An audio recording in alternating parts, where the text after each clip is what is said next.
Okay, here's an assortment of offset bushings. You can see how those holes are drilled off center. I've already got the one that I think I need in there. Hopefully you can see that.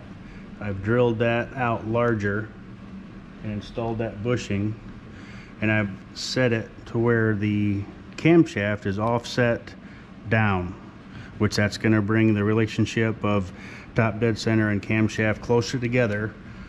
Which is what I need. Now I've got to, all those numbers that I had before kind of don't mean nothing to me right now. I'm going to put my degree wheel back on, and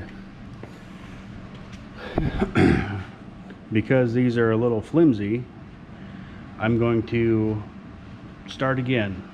I'm going to be checking my top dead center again, just to verify that I didn't bump my pointer, and then I'm gonna check the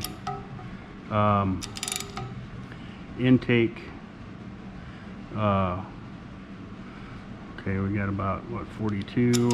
Okay, so I'm gonna come around to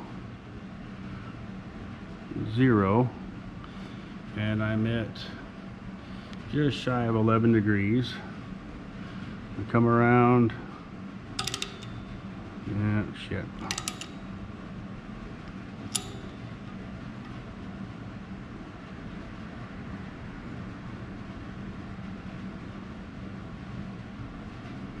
Come around to 0, and I'm just over 11 degrees. So I didn't bump my pointer, but it's always good to double check that. Okay, now I'm going to run this on around, and I'm looking at this gauge now, which is on my lifter down there. Oh, you can see, and as I rotate this around, you can see the gauge move and the lifter come out of the bore, and we're going to find top dead center right there, or not top dead center, but the high point of the lift of the camshaft. Okay, so we're 77 again. I'm going to come around until I'm at 27, which is 50 thousandths before top lift, and now you'll see I'm at 57.5 degrees. So I'm going to write this number down, 57.5,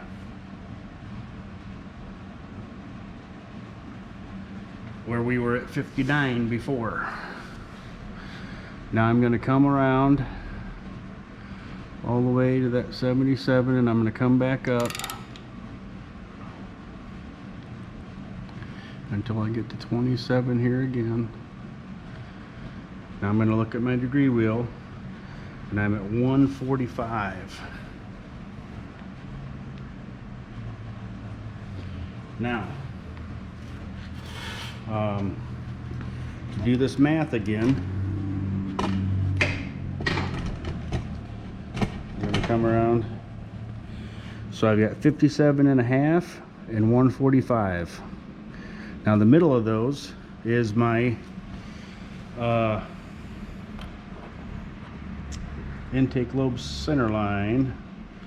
So I'm going to take 57.5 plus 145 divided by 2.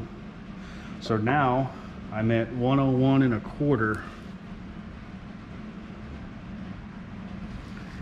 Now I'm trying to shoot for 100 degrees.